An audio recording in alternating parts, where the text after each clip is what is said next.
Bom dia, boa tarde, boa noite, sejam muito bem-vindos a mais um episódio do Pelota e dessa vez a gente vem falar do jogo da volta da Copa do Brasil e que deu Vasco, meus amigos. Agora só temos um carioca na Copa do Brasil. O Vasco passou do Fluminense dentro do Maracanã por 3-1. O agregado é esse mesmo, porque o primeiro jogo foi 0-0 e a gente comentou aqui no canal. Se quiser ver os comentários, dá uma passadinha lá atrás. Siga lá, Pelota, vambora.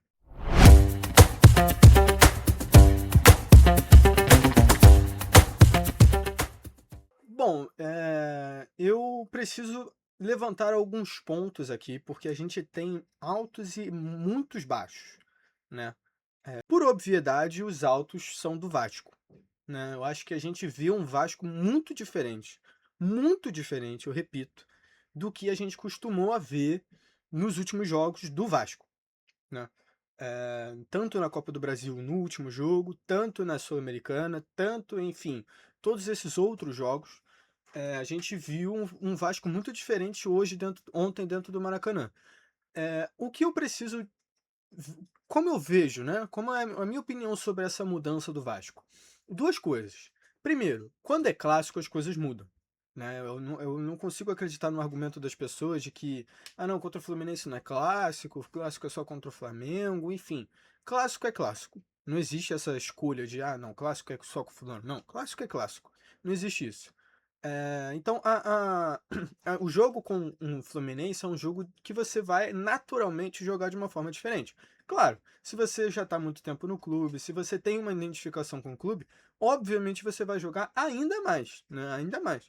Mas se você mesmo não tendo, você tem noção porque isso é influenciado em vestiário e tudo isso entra na cabeça do jogador e você já entra em campo com uma forma, com um pensamento, uma forma diferente de jogar. Segundo, o trabalho do Pedro Emanuel. É uma coisa que eu deixei bem claro aqui nos últimos jogos que eu comentei do Vasco, é que a gente não podia culpar o Pedro Emanuel. Por quê? Eu disse isso no vídeo passado.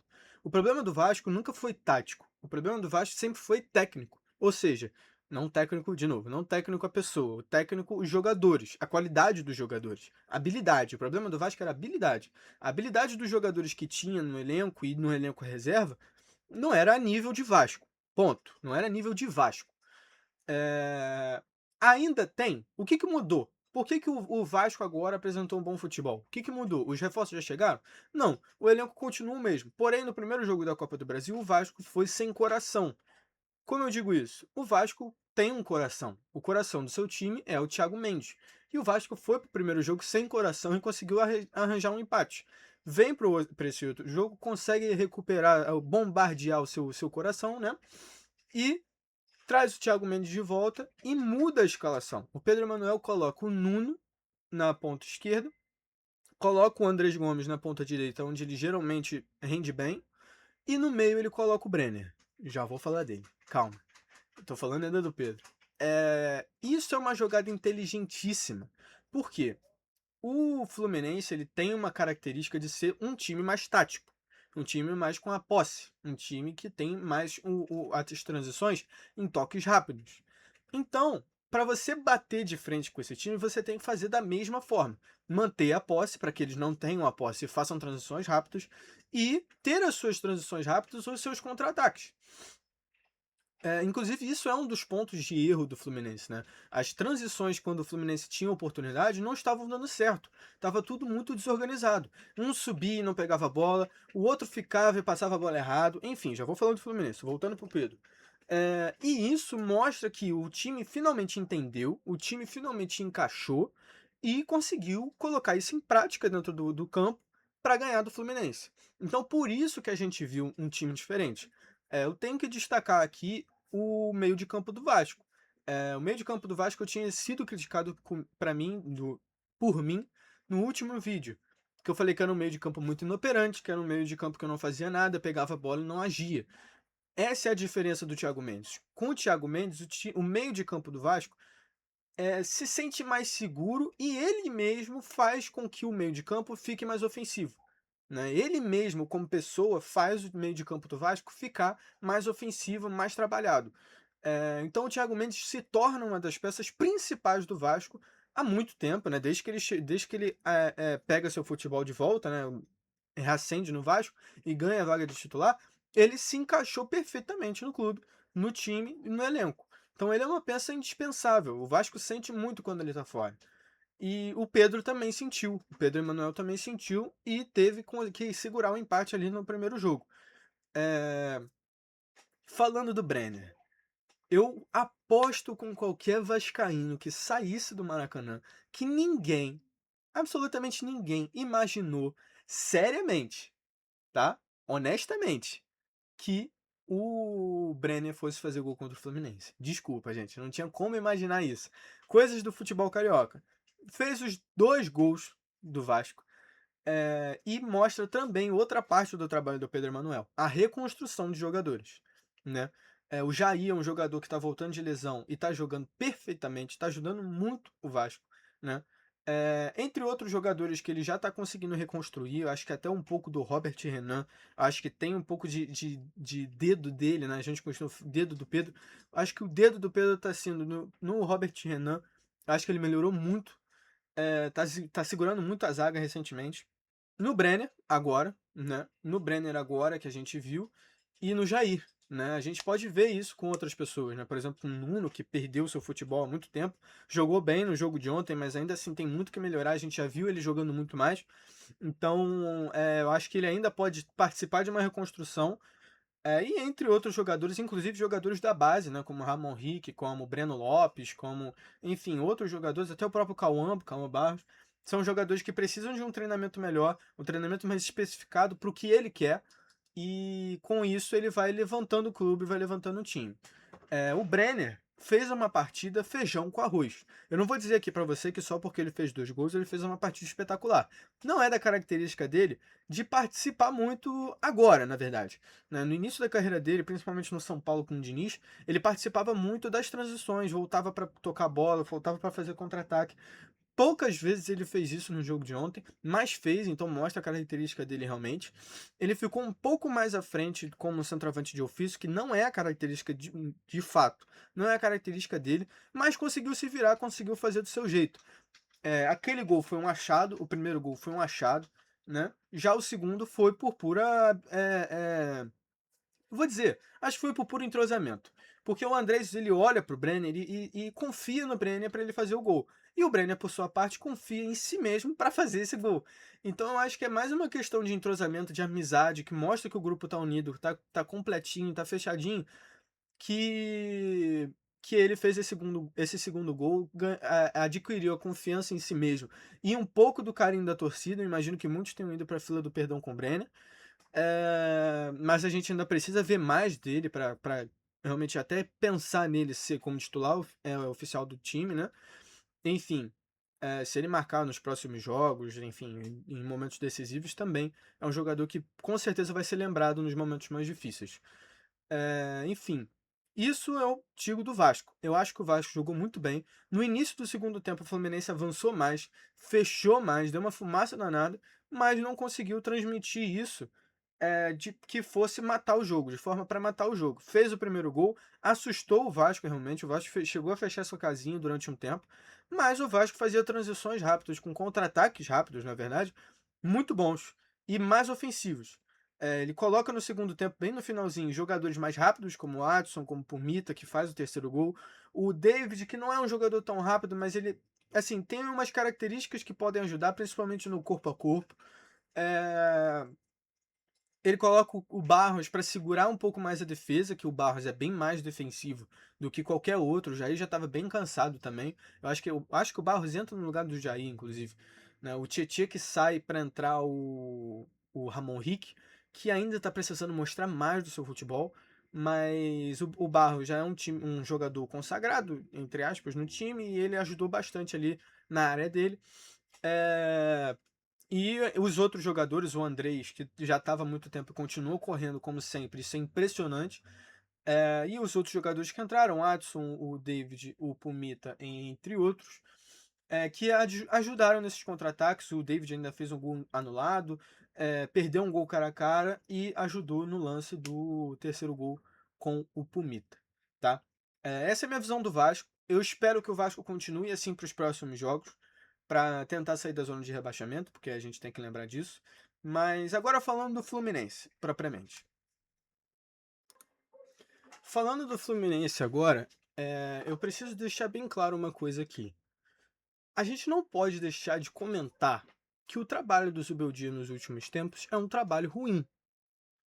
Eu acho que já foi época do trabalho do Fluminense, desculpa, do trabalho do Zubeldia ser um trabalho, assim, de se invejar. E isso foi logo no começo. No começo do trabalho do Zubeldia no Fluminense foi um trabalho muito bom. Assim, eu tinha até comentado isso aqui. Eu falei que o trabalho do Fluminense com o Zubeldia era um time a ser batido, que tinha um futebol muito bom. Mas agora, o momento agora é ruim. O desempenho do Fluminense com o Zubeldia em clássicos é ruim. É muito ruim. Sim. São poucas as vezes que o Fluminense ganhou em clássicos, né? Empatou algumas vezes. Com o Vasco mesmo. Ano passado o Vasco já enfrentou o Fluminense na Copa do Brasil, ganhou uma vez no Campo Bola e a outra vez foi nos pênaltis que classificou. E no Brasileiro também, o Vasco ganhou do Fluminense, foi 2-0 dentro do Maracanã. Enfim, entre outros clássicos, né, com o Flamengo também, com o Botafogo, acho que o Botafogo foi o único que ele ganhou, assim, que eu me lembre de cabeça, mas enfim, outros clássicos que o Fluminense perdeu, a maioria é derrota. E a gente percebe que o trabalho do Zubildino é bom quando a gente vê um momento de desespero total, principalmente no final do jogo. A ponto da defesa ficar completamente exposta.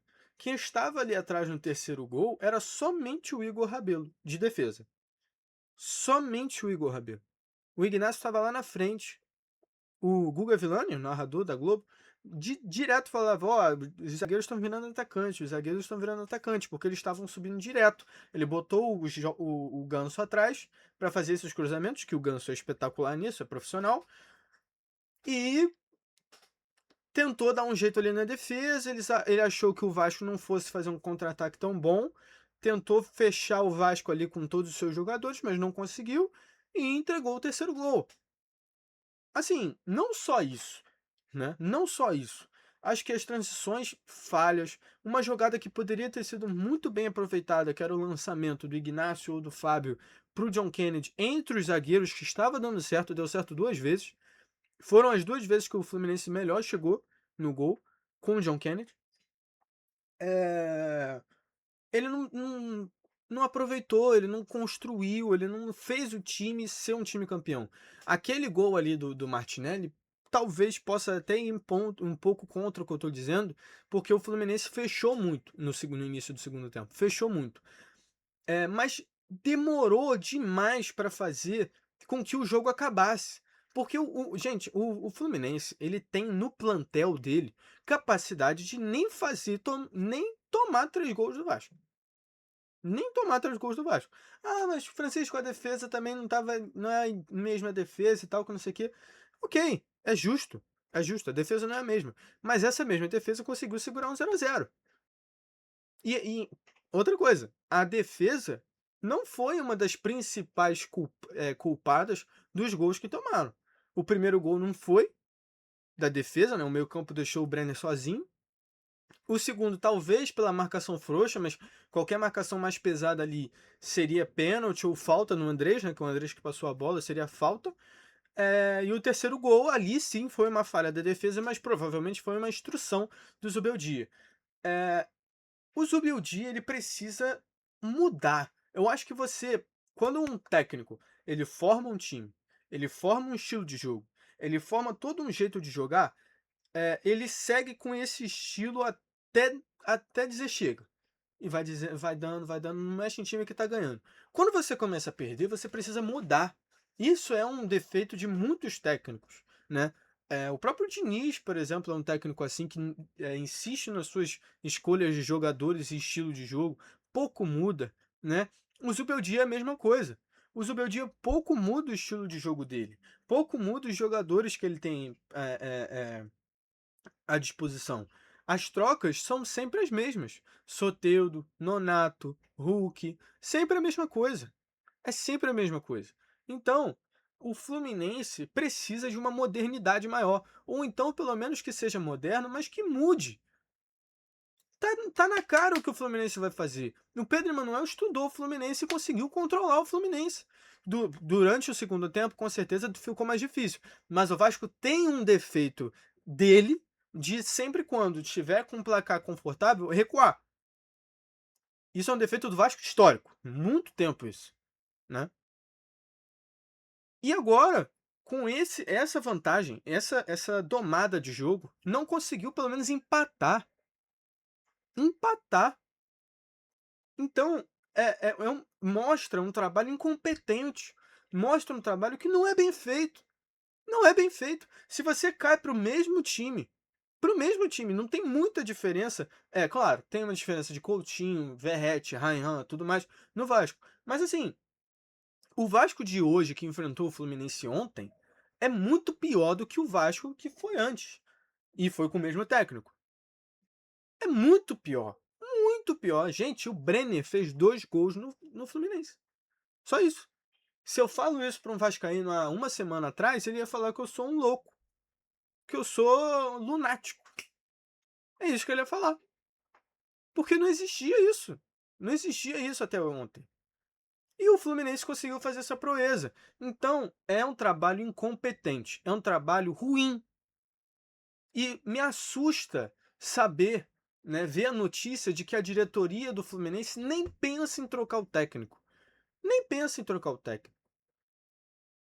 Vai deixar assim? Já tá fora da disputa do Brasileiro. Já tá fora da Copa do Brasil. Tem a Libertadores aí. Mas também, no grupo mais fácil, não conseguiu passar. E aí?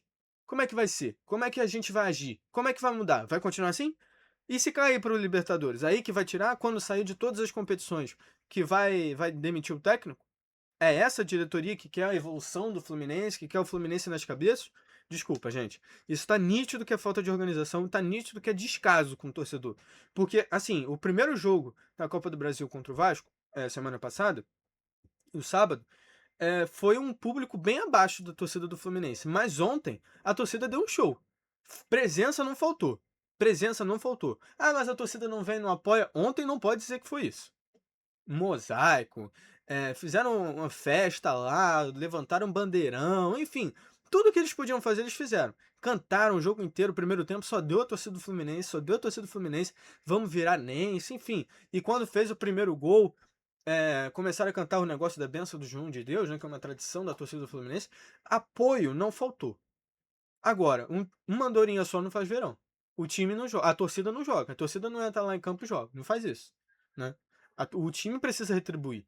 E eu não posso nem dizer que isso é culpa do elenco, tá? Acho que tem alguns jogadores assim que realmente foram mal, como o Lúcio Acosta, que é um jogador que eu gosto muito, mas realmente está passando por um momento muito difícil. E ainda acho que esteja alguma coisa relacionada àquele problema com as apostas dele, né? Fez o futebol dele abaixar muito. Mas o Savarino tentou de todos os jeitos. O próprio John Kennedy, que infelizmente se lesionou, uma lesão gravíssima ali, né? Durante o segundo tempo. Infelizmente, todas as forças para o John Kennedy, porque é um jogador que promete muito, é um jogador que o Fluminense depende muito. Infelizmente, vai passar por essa lesão. A gente não sabe quanto tempo ainda, quanto tempo ele vai ficar fora. Se é uma lesão realmente grave, mas pelo que apareceu, pelo que a gente viu, realmente pareceu uma coisa bem séria. E o Fluminense continua assim. E o Fluminense retribuiu assim a torcida. Então, Francisco de Paula, tá? Eu não tenho uma torcida. Nos 2 jogos eu não tenho uma torcida. Nos 2 times eu não tenho uma torcida. Mas se eu fosse uma diretoria, eu acho que se eu participasse da diretoria do Fluminense, eu já estaria procurando um técnico ou já estaria contatando ele. Já estaria entrando em contato com ele.